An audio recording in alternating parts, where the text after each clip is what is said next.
Welcome to Civic Warriors, brought to you by Witham. On this podcast, we bring the conversation to you, sharing engaging stories that motivate and build consensus in the nonprofit community. This podcast is about the innovators, the leaders on the front line of adversity, guiding lights in the nonprofit industry affecting change.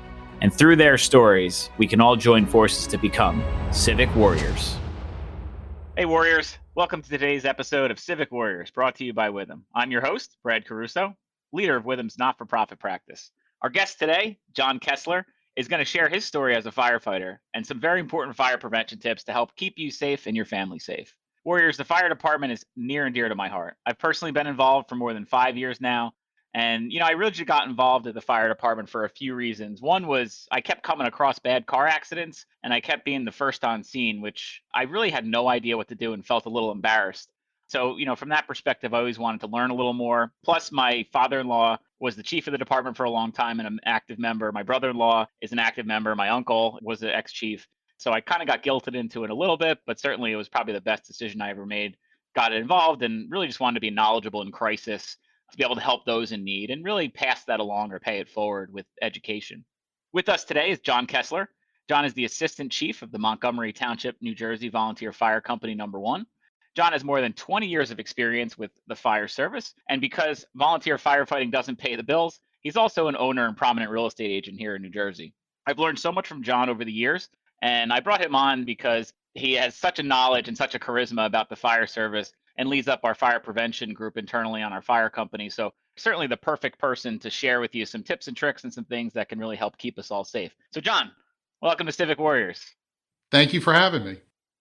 So I've just shared a little bit about my backstory as a fireman. Do you want to share your story about how you got involved? So I got involved because as a realtor, every home I sold required a municipal fire safety inspection before closing.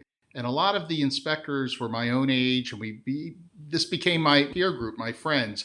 So initially I joined as what we call an associate member. I helped with the business end of the firehouse, but soon I felt pretty bored with that and had to admit there was an excitement to watching the trucks go out with the sirens and lights on. And I made a decision that I'm going to take my membership to another level, go to the fire academy, get the appropriate training, and it's been an obsession ever since.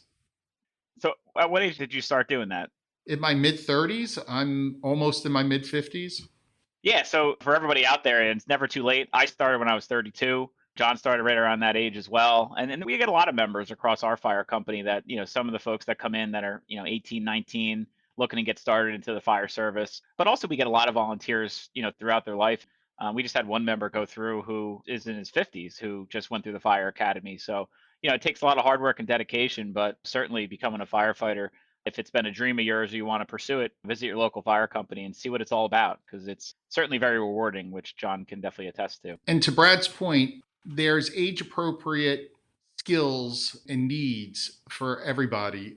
Everything we do is a team effort, and there are heavy things to carry. Sometimes there's ladders to climb, roofs to be on, and not everybody is comfortable with everything, but there's something you can do. And whether it's driving, whether it's helping get equipment to the scene, whether you want to be the guy in the house on fire. Awesome. So where I wanted to start with, and I think some of this is time relevant, given that we're going through fire prevention time being October. What are some top tips, John, from your perspective when it comes to fire prevention? What are some of the first things that you think about that are things that, man, everybody should know this? Okay, the first thing that, thankfully, we used to talk about smoking a lot, right? Smoking in bed. Unfortunately, most people don't smoke anymore, so that problem is gone. The problem we've run into quite a few times are people who clean out their fireplace and put hot embers into a garbage can and go to sleep, and before they know it, their house is on fire. So be very, very careful. Don't put anything hot in a garbage can. Make sure your smoke detectors are all operational. If they start beeping or going into a wonky state, go to Lowe's, get some batteries, and if it's not the batteries, replace the detectors. The other thing that we taught our kids was to have a meeting place. So our kids were told if there's an emergency, you go to the mailbox. That's simple. And when we first moved to Montgomery, my wife did set our garage on fire. and we did have an emergency. I wasn't a member of the Montgomery Fire Department. I was a member of a different fire department. But when things calmed down, and thankfully it was a small fire and the garage is saved, it was intact. We looked around and there were our very young kids at that moment standing by the mailbox. So just one of those things that you want to plan ahead for. The other thing that I am a big proponent of, they sell these collapsible rope ladder type things for window egress. If you are stuck upstairs and your house, God forbid, has a fire and you can't get down the stairs, we have a couple of these ladders in our house that we could just throw out a window and climb down.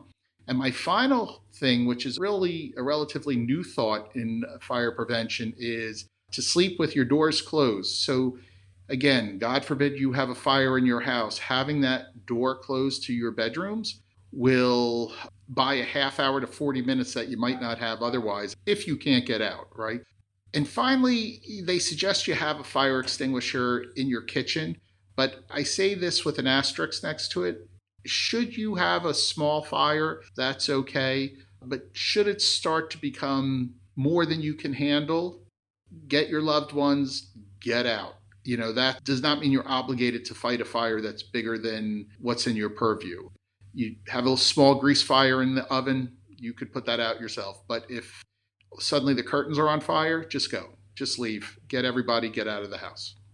Yeah, those are great. I know our fire company visits the schools at this time of year, and I was there this morning, and that was the one thing I made sure to tell all of the kindergartner, first and second graders was make sure you have a plan. I was asking a kid, do you have a meeting place? And I was very happy to hear several of them like, oh yeah, mine's the mailbox out front, to John's point. So a lot of the kids are definitely, they hear this from us in the fire service, but if you're a parent and you listen to this, just have that conversation, make sure you're in any emergency. It doesn't necessarily have to be a fire, but emergency situations, the key is that we constantly educate our kids and that we have a plan. It's as simple as saying, hey, that big tree out front, anything goes wrong, we go hang out by that big tree. That's And right. my kids know that. So hopefully they remember it. We shall see. So I guess on that same topic, what are some of the most common reasons why fires start? So it's interesting because it evolves over time to different things. So now what we're challenged with are lithium ion batteries. These batteries, very often people will replace the original manufacturer's battery when it goes bad with the cheapy version. And sometimes there's a reaction. But the problem with these batteries is that they don't go out like a normal fire. They're very, very persistent, and they're like those trick birthday candles. They just keep catching on fire. Brad, I'm sure, remembers this past summer, we had a fire that did not start with ion batteries, but the homeowner told us eventually that he had a load of stuff with lithium ion batteries in the basement, and we just had to keep going back for days. There's smoke coming out of the basement. It would start up again. So that's a big challenge. Be careful with those types of batteries. We still see people put the hot embers in the garbage can. That's not too uncommon. Amateur electrical work, that's another one that tends to cause problems. Some of these things are penny smart, pound foolish. I know it's a lot cheaper to try to put in a breaker yourself or get the generic lithium battery to replace it. However, even if you're insured, which we all are mostly, when you lose your home, you are really out of sorts for a year. You're in a hotel, your pets are somewhere else, your kids are in the bed next to you, nobody has a private bedroom. It's a terrible process in the best of circumstances. So, ounce of prevention is worth a pound of pain. Yeah, no doubt. And you called out your wife before. I will call out my mother who put hot embers in a garbage can.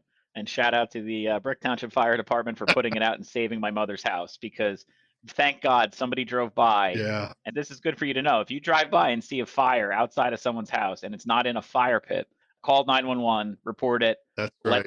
Start that process as early as possible. And they got there. The garbage can was right up against the house. They got there and put it out before it spread. Yeah. And it was an older house, so it would have went right into the attic. Total loss. It would have been bad. And there's no penalty for calling 911. None. Even if we get there and it turns out to be something benign, that's perfectly fine.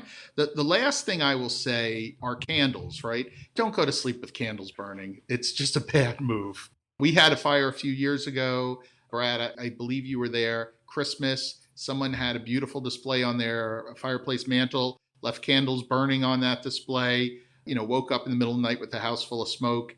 They try to actually put that fire out themselves with a fire extinguisher. It was beyond that. They're lucky to be alive. So candles are another biggie, especially this time of year. Yeah, anyone that's a firefighter or that volunteers in a fire company and their wife tries to light candles, we put them out right away because Yeah. it's never good. Maybe potpourri smells great for 8 minutes, but Yeah. it never leads to anything. And if you leave the house, absolutely not. Even if you leave the room, Yeah. people always say, "Oh, well, I'm in the house." I'm like, "Yeah, but what if it falls? The candle rolls onto your carpet." Like Oh, it yeah. there's just too many dangers. The cat jumps up and knocks it off. The dog gets mad at the mailman again and he Right. comes up and knocks the candle Exactly. off. Yeah. Yeah, bad news. No more candles. Get rid of candles. And we're not getting any commissions for saying any of No. this. So, yeah, so I guess on that same topic, you see a lot of obviously houses, you see a lot of positives and hazards. What are things people should be looking for inside of their houses? You talked a little bit about this, about a fire extinguisher. What are some of those things that people should be on the lookout for outside of what you just said? Any other like hidden dangers that we should be thinking about? Carbon monoxide, the biggie, Mm. right? You can't see it, smell it, taste it, but it'll kill you. So you should have a carbon monoxide detector within 10 feet of all your bedrooms. Many of us have gas forced air heat. And if that's not burning correctly, and that happens over time, these machines just stop working like they're intended. You could have a carbon monoxide issue, and there's no way to know unless you have those detectors. So make sure you have those. Sometimes, things that people have done for years that never caused a problem cause a problem. So again, war stories. We had a blizzard and a blackout, and an elderly couple had a generator to power their house running in their garage, even with the garage door open, but the exhaust was pointed towards their house. And thank God they had carbon monoxide detectors. They'd be dead today. Their alarms started going off. There were very, very high readings, high enough that as firefighters, we had to use our SCBA, our air packs, our masks, so that we can go into that environment. It's something that's really not a joke. It's something you got to be very careful with. And having those detectors is what you can do. No doubt. And if you have detectors, check them because they usually say right on them whether it's a combination detector, they could have smoke and carbon monoxide detection, could be a central system, or it's a standalone unit. I've seen them where they plug into the wall. People say change your clocks, change your batteries. If you find that your detector doesn't stop going off, I mean, I think one of the things I've learned over the several false alarms we've been to over the years is a lot of the times too, the detectors go bad after a period of time. That's right. So that's another common thing I always see to be on the lookout for. There's a date on them, and then usually so many years after that date go bad. If you're lucky, you get 10 years. On average, it's 5 to 7 years, but they can go bad sooner than that too. So if it's wonky and the battery replacement didn't work, just get a new one. Also, today, you can buy smoke detectors with a 10-year sealed battery that theoretically you shouldn't have to do anything. You can't change the battery if you wanted to, but if it goes bad, it's time to replace it. Yeah, so recapping, I mean, I think there are a couple really good things that we've talked about that are common, important things to do. Don't light candles, close your doors, make sure you have smoke detectors and carbon monoxide detectors in the right places on every floor, in every room if you can. Even in your basement, there's going to be sometimes carbon monoxide. It could come when your utilities fire up or shut down. Talking about some war stories, when we had Hurricane Ida last year, John and I were having some interesting encounters over the days. And one thing we noted is, a lot of basements in our town were flooded. In that happening, a lot of the boilers and hot water heaters the water was shutting out the pilot light and the water was rising. Well, when the water receded, there's still gas actively going into there. And so we were getting a lot of calls for carbon monoxide and for natural gas That's leaks. right. And a lot of them were alarms going off. And we were going to the house and making sure that we were shutting the gas off. But I know that was a common thing too, was from all the flooding, the gas was still running. And Brad, you bring up a really good point. So if ever you're in your house and you smell gas, the utility company puts that chemical that smells like rotten eggs we've all smelled from one time or another. Just get the heck out and call 911. If it's something very minor, like you see it's the stove and you can turn off one of the burners and open a window, okay. But if you're smelling gas and it's not something you could attend to quickly, Go, get out, get away from the Yep. house, call 911. Again, it's not common. It doesn't happen a lot, but once in a while you hear about a house exploding, and that's what it's from. Yeah, me and my wife actually, when we had our son Chase when he was 1, we were going into our house we were living in at the time, and we left the house, went to dinner, and we came home, and we opened the door and just got like a massive smell of natural gas, Yeah. and I was like, oh my gosh. And I quickly looked inside, which this was before I joined the fire service. I probably shouldn't even have like went inside at all, but my common sense was not triggering at that moment. So I walked inside, had no idea. Then I walked out. We called my wife's dad, who happens, was the chief of the fire department, and he's like, yeah, get out, call 911, drive away as far as you can from that house Yeah. because there could be a serious problem. And what we found out later, what happened is one of us, because we had the baby carrier, bumped into I think we bumped into the stove because one of us hit the knob on the stove enough that just a little bit of gas was coming out. But when you're out of the house for 3 hours, that gas fills up pretty quick. Yeah. Oh, it's And scary. thankfully, none of us are smokers and none of us had anything that triggered it Yeah. because our house would have blown up. So, to John's point, calling 911 and getting out of the house is one of the most common things. And some people, it's not the first reaction, but better save your life than your property. That's right.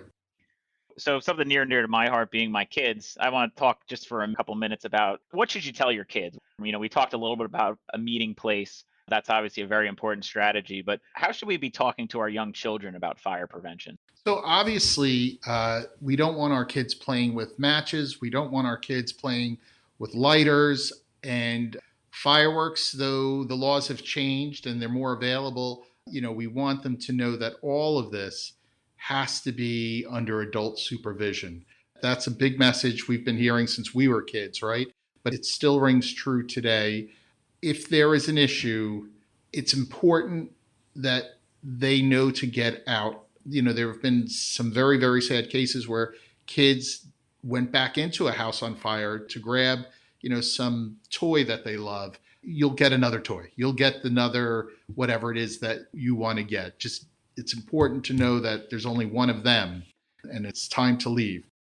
When we had the garage fire that I mentioned earlier, my kids, they did the right thing. They were at the mailbox. My wife ran in to get the photo albums. And thankfully she was all right, but you can't replace people. So that's an important message to get out. It's very hard to get your kids to sleep with the door closed, right? I know that. I guess the younger you start that, the easier that will be. And don't play with outlets, plugging things in and electrical stuff, and especially not candles. None of it, none of it. So that's the message. Fire is one of those things that kids shouldn't be afraid of. They shouldn't have nightmares or lose sleep about it, but they should know it needs to be respected and it needs to be supervised if they're involved with anything to do with fire.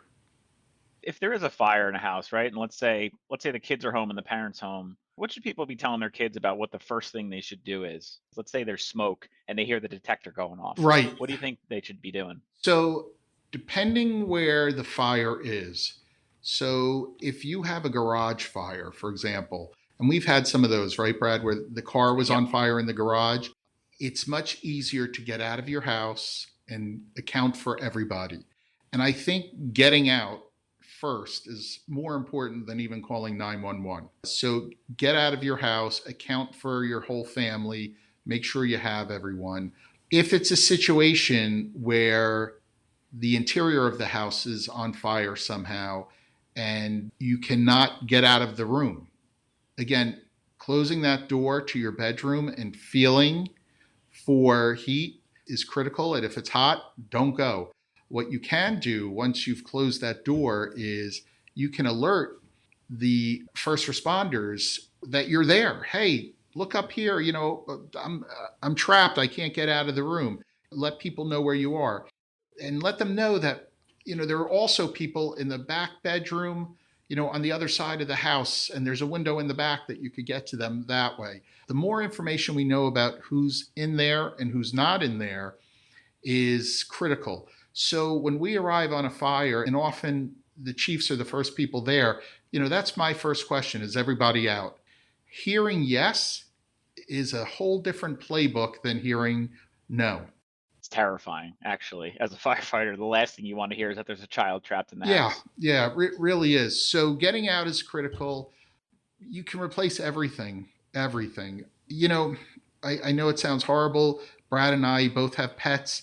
We hope that they get out. We hope they survive. But, your kids and yourself are really the priority. If you could get your pets out too, great. I hope you do. But often I thought if I'm stuck in a bedroom and our dogs sleep with us, could I really get a 90-pound dog down the ladder that's not cooperating with me? I guess somehow, some way we would do it. But have that meeting place, get out, then call 911 when you can. And pets, dogs especially, are much more perceptive and much more life survival skills than humans have. Yeah. So like people's first reaction is either to hide or get somewhere that they perceive as safe. Like sometimes you'll hear people say, "Oh, I'll go in my basement," which is probably the last place you want to go because the house could collapse. But dogs will find the way out. Dogs will go straight to the front door and start hitting it, Yeah. whereas people will not always. So Right. I guess in some positive vein, I don't know about cats. Cats are kind of strange, but Yeah. Thankfully, most find a way. But again, to go back in a burning house, your kids without a parent, your partner without a spouse.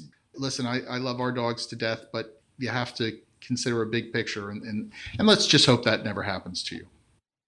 fire service wise, I know when we pull up to a structure fire, as John mentioned, that generally the chief would get there first, or someone gets there first and kind of sizes it up and looks at it. But the first 5 minutes of any fire are absolute chaos. There are a lot of things happening all at once. Our first priority as firefighters is life safety. One thing I've learned too through us is if there is someone inside and you say there's someone inside and we can go inside, we will, and we will try to find them and we'll try to get them out. Yeah. However, one of the hardest things, and I pray to God I never have to come across this, is when someone says there is someone in our house and we say we can't go in. And there could be a time in our life where if a house is fully involved, it's not safe for anyone, even us, to be in there. And that's a really hard thing to understand. But yeah, I hope that never I happens. hope so too. So that's why it's so important that John's repeating, get out of your house. Like the house can be replaced, the people can't. That's right. Brad brings up an interesting point. There are two terms in the fire service, tenable and untenable. And we're trained to make a call where there's no way a person can survive in these conditions. They didn't survive. We hope never to have to make that call, but it is what it is. Yeah, John gets paid more money in the fire service than I do, so yeah, he can make that call. I get Although zero. Brad gets less than zero. that's where that joke comes Yeah. in. We get zero. We get free food every once in a Yeah. while. I mean, that's a Yeah, that benefit, is a right? benefit. Yeah, so clearly a lot of things that are important. Closing the doors is important. I know. Just commenting on that again, we've had this happen several times where a car was in the garage that caught Yeah. fire, and some of the times the door to the garage was closed, and some of the times the door to the garage was open when it happened. And if you go check out the construction of your door to your garage, it's usually a metal door. There's protective material that are on it, and it will prevent the whole house from catching or the smoke cutting in the house when that's closed. When it's open, it kind of just floods in. They're two completely different scenarios. So Yeah. when you're leaving your house, make sure your garage door is fully closed. If your car is on fire and you can, and let's say that you happen to be able to close that door, not saying go back into a burning building, but if you can close that door and then get out, it will probably save a lot of your property as That's well. right. So And, Brad, speaking of saving property and cars and doors, another thing that I've noticed is if your cars are in the driveway and you have a house fire, pull your cars out of that driveway and drive them up the street. Because I have also seen the situation where cars that weren't on fire originally in the driveway become on fire when the house fire gets out of control or there's an explosion. So, it's horrible not to have your house. It's even worse not to have cars. I've thought that many times. Just get your car down the street, out of the way so the fire trucks can stage and do what they need to do. But it's all about preserving property. yeah, so obviously a lot of good information here. If you listen to this and take away just basic things, it really goes a long way. And don't wait until an emergency to figure it out. Teach your kids how to get out of the house early. Teach your family members if there's a fire, this is what you do. Have smoke detectors that work and actively keep up with that because that's good prevent defense in the event something happens. So That's right. all good stuff. Absolutely. And again, carbon monoxide detectors, those ladders, they're pretty cheap that you can get from Home Depot. They fit in a box, you throw it out the window, and it just unravels. So obviously we are from a volunteer fire company in your own town. for our listeners out there. Obviously, a lot of fire companies, I think it's more than 70% of Yeah. fire companies, if not more than that, are volunteer. Volunteer fire companies certainly operate, generally speaking, off either contributions from the public or distributions from the town, depending on how that works in your town. And so, there's always another very important reason why we're here on this podcast. And you've heard me with a lot of the organizations we brought on. John, from your perspective, how can our listeners support a fire company? So you can always financially support the fire company, and most volunteer fire companies have a link on their website where you can donate. However, in my opinion, the best thing you can do is to volunteer. And again, if you are someone who doesn't want to be involved with the emergency service end of it, we have a lot of business that needs to be attended to. We have associate members who handle our insurance, our finance, our bills, our budgets.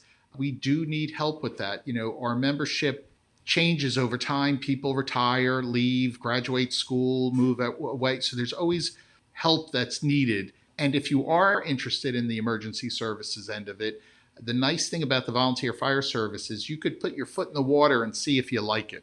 You don't have to go to the fire academy immediately. You can go on calls as a probationary member. You will not be put in any kind of danger zone. We call it the hot zone that you're not qualified to be in. And, give it a few months and see if you like the environment, the action, the training. Some people really take to it and then they advance to become firefighters. They go to the fire academy. We take the same course that our career counterparts take. And some people decide it's not for them and, want to go a different way. But most fire companies, the way to volunteer is just to stop down, find out when their meeting nights are. I'd say more than 50%, it's Monday night at 7 o'clock, and say, I'm interested in getting involved.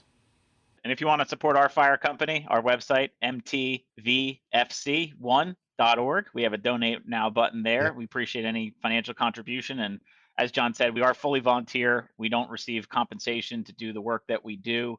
So certainly that support goes straight back into the fire company to provide those services, whether it's purchasing equipment for your fire company, whether it's feeding the firefighters, which is probably the most important thing. Well, Because, that's important too.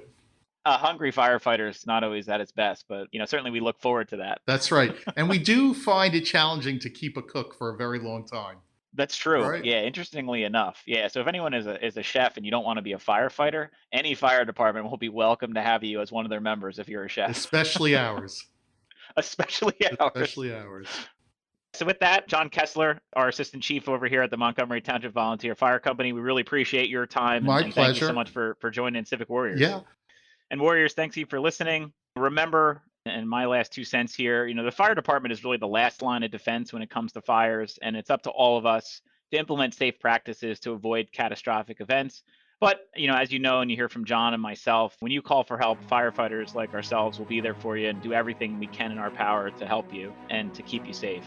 Feel free to subscribe and meet us right back here for another episode of Civic Warrior soon. Thanks so much for listening, and we look forward to seeing you soon.